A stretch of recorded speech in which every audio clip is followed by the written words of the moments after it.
बिस्मिल्लाहिर्रहमानिर्रहीम। अस्सलाम वालेकुम क्लास। आज हम चैप्टर नंबर 3 का लास्ट टॉपिक पढ़ रहे थे, प्लाज्मा, उसी को कंटिन्यू करेंगे। वेयर इज़, आज हम जो पढ़ेंगे वो है वेयर, आपके बुक के मुताबिक वो टॉपिक है where is plasma found. Entire universe is almost of plasma, it existed before any other form of the matter came into being. Plasma, तकरीबन सारी कायनात जो है उसमें प्लाज्मा पाया जाता है। ठीक है, आपके पास जो कायनात के अंदर आप पीछे पढ़ चुके हैं इंट्रोडक्शन के अंदर कि around about 99% of the entire visible universe जो है उसके अंदर प्लाज्मा एग्जिस्ट करता है, और प्लाज्मा की फॉर्म में एग्जिस्ट करती है वो आपके पास जो है। प्लाज्मा हर जगह पे है, फाउंड इन एवरीथिंग, मतलब सन टू क्वार्क। ठीक है, sun is the biggest ball of plasma and quarks are the smallest particles in the universe in which plasma found. आपस जो है मैटर का छोटे से छोटा ज़रा होता है एटम, और एटम के अंदर भी देखें सब एटॉमिक पार्टिकल्स होते हैं। जैसे कि आपको ये पिक्चर में एक हाइड्रोजन एटम दिखाया हुआ है जिसमें एक इलेक्ट्रॉन और एक प्रोटॉन होता है। अब देखें जो प्रोटॉन है वो मज़ीद आगे 3 क्वार्क से मिलकर बना है, मतलब क्वार्क्स होते हैं वो सब एटॉमिक पार्टिकल्स से भी छोटे पार्टिकल्स होते हैं। The smallest particles in the universe are known as quarks. Plasma most abundant form है मैटर की यूनिवर्स के अंदर। जितने भी स्टार्स हैं वो प्लाज्मा से मिलकर बनते हैं। आपस जो है majority of the matter in the Interstellar spaces होता है वो प्लाज्मा की फॉर्म के अंदर होता है। All the stars that are shine are plasma. Sun is also a star and sun is a 1.5 million kilometre ball of plasma. Sun के अंदर कंटिन्यूली न्यूक्लियर फ्यूजन रिएक्शंस हो रहे होते हैं और जिनके रिजल्ट में एनर्जी जो है वो प्रोड्यूस हो रही होती है आपस इसके अंदर, जो लाइट एनर्जी के फॉर्म में हम तक भी पहुंचती है। यूनिवर्स के अंदर तो प्लाज्मा बहुत ज़्यादा है, लेकिन अर्थ के ऊपर प्लाज्मा लिमिटेड प्लेसेस के ऊपर एग्जिस्ट करता है, लिमिटेड प्लेसेस में पाया जाता है। जैसे कि लाइटनिंग बोल्ट्स, आसमानी बिजली को कहते हैं। हम डायग्राम में देख सकते हैं जब बारिश वगैरह होती है तो बादल जब गरजते हैं तो उससे लाइटनिंग बोल्ट्स पैदा होती हैं, बिजली, आसमानी बिजली, और that is a very very high energy. आपने अक्सर केसेस में सुना होगा कि कहीं आसमानी बिजली गिरी है तो वो जगह जो है वो यहाँ वहाँ के रहने वाले लोगों की डेथ हो जाती है, और अगर कहाँ कोई घर वगैरह है तो टोटली जल जाता है।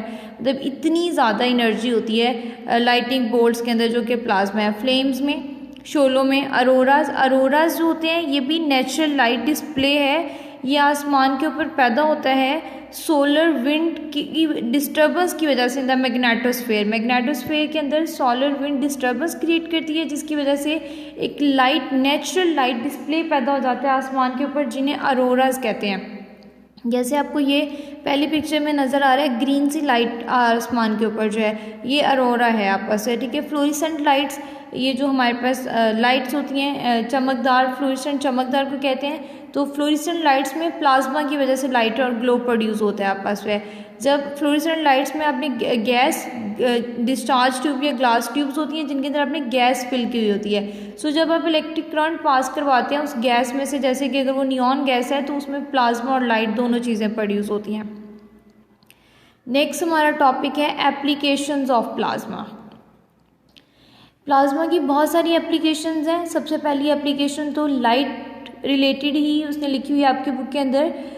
फ्लोरिसेंट लाइट और रेगुलर लाइट बल्ब, इनका डिफरेंस है। फ्लोरिसेंट लाइट बल्ब जो होता है इसमें एक ग्लास ट्यूब होती है जिसके अंदर गैस फिल्ड होती है, जबकि रेगुलर लाइट बल्ब के अंदर एक फिलामेंट होता है। जो पहले बल्ब होते थे येलो कलर की लाइट जो प्रोड्यूस करते थे, उसमें एक छोटा सा वो कॉयल टाइप फिलामेंट अटैच होता है और उसकी वजह से वो हीटेड फिलामेंट से लाइट प्रोड्यूस होती है रेगुलर लाइट बल्ब के अंदर। ये वर्क करता है by heating the filament in the bulb.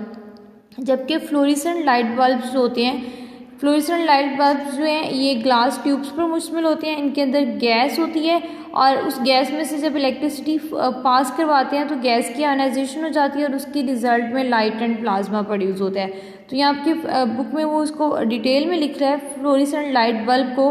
कहते हैं कि inside the long tube is a gas, मतलब एक लॉन्ग ट्यूब है जिसके अंदर गैस फिल्ड होती है। When the light is turned on, electricity flows through the tube. This electricity act as the special energy and charges up the gas. Gas को ionise कर देती है, आयनाइजेशन से उसके ऊपर चार्जेस आ जाएंगे, तो इसलिए वो कह रहे हैं चार्जेस अप द गैस।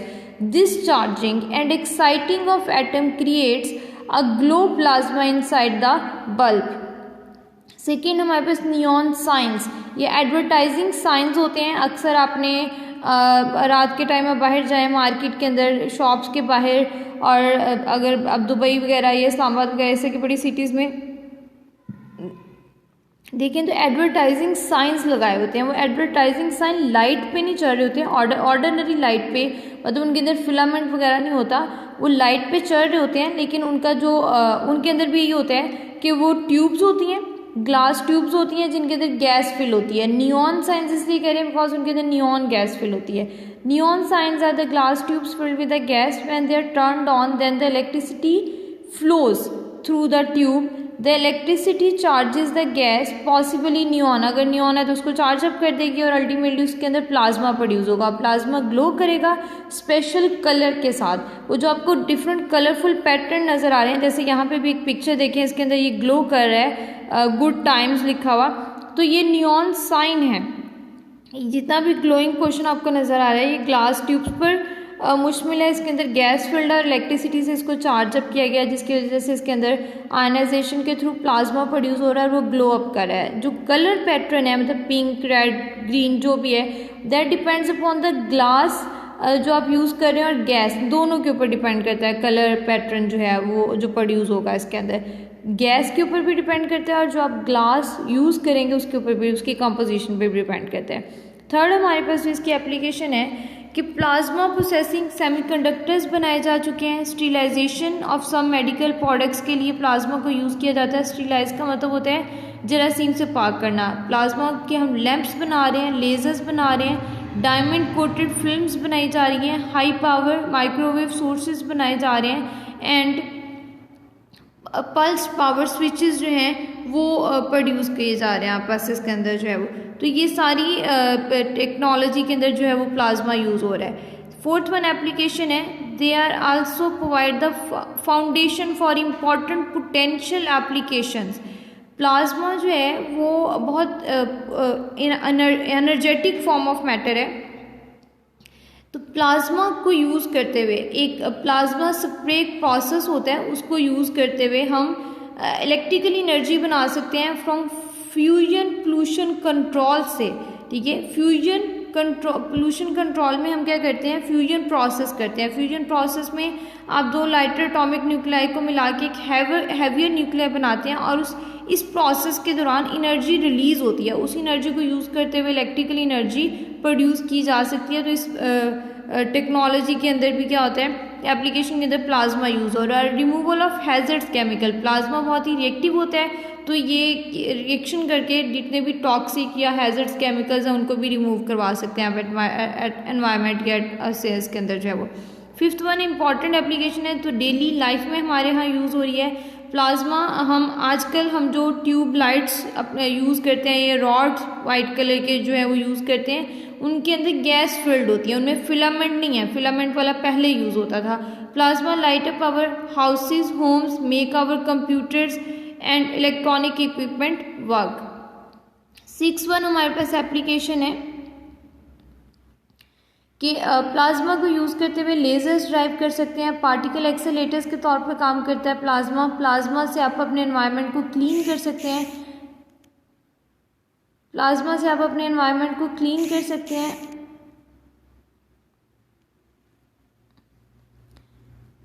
और हेल्प करता है to clean up the environment, pasteurise food and make tool क्रूएन रेजिस्टेंट्स।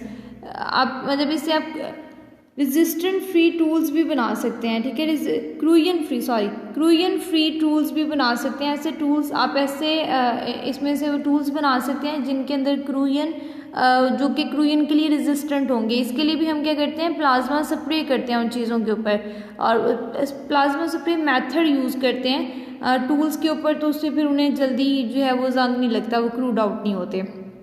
तो कुछ हमने देखी है important applications of plasma. Next हमारा जो टॉपिक है वो है future horizons. Plasma is very जो है वो आप कह लें कि energetic form of matter.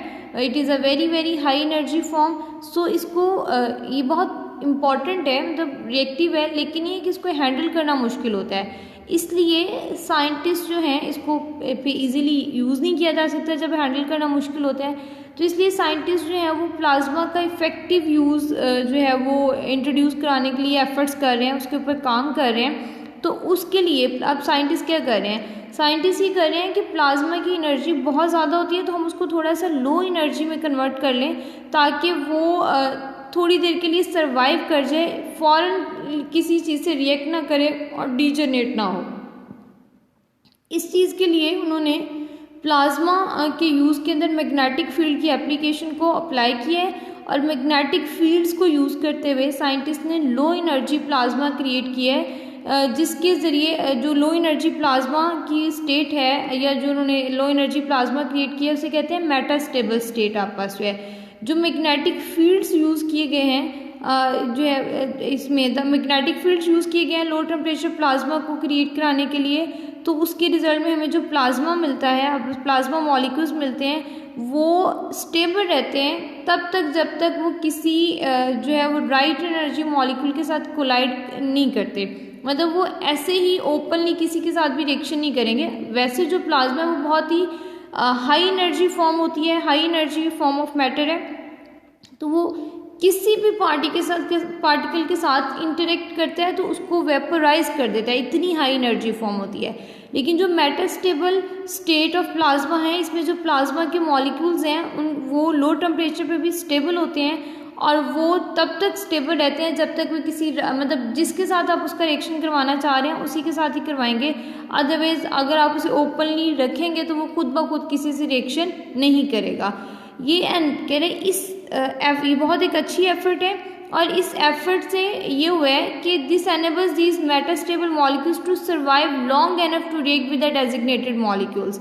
These metastable particles are selective in their reactivity में सिलेक्टिव होते हैं, राइट मॉलिक्यूल्स के साथ ही रिएक्शन करते हैं जिनसे आप करवाना चाह रहे हैं, राइट मॉलिक्यूल्स का मतलब ये होता है, ठीक है।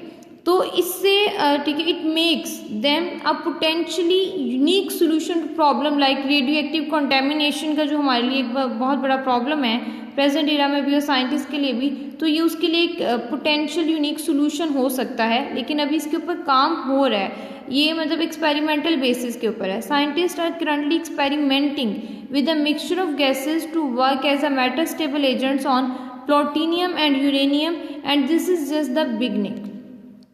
Thank you so much.